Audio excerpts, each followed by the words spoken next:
অনেক দূরে চলে যাব, কারণ আমি তোমার একটা বোঝা না। বোঝাটা তো হালকা হওয়ার জন্য তো আজ আমি তোমার কাছ থেকে অনেক দূরে চলবো, আসবো না তোমার সামনে আর। ভালো থেকো।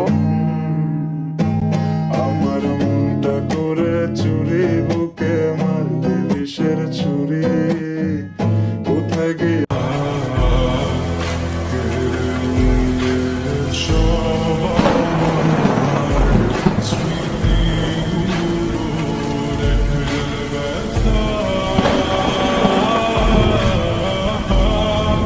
শেষ কথা দিলাম তোমার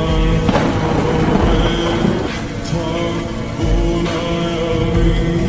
তুমি যদি ভাবো তুমি আমাকে কাছে সুখে থাকবা, তাহলে ভাই আমি ভাও তোমার পথের কাটা হতে যাব কেন? থাকো না তুমি তোমার মতো।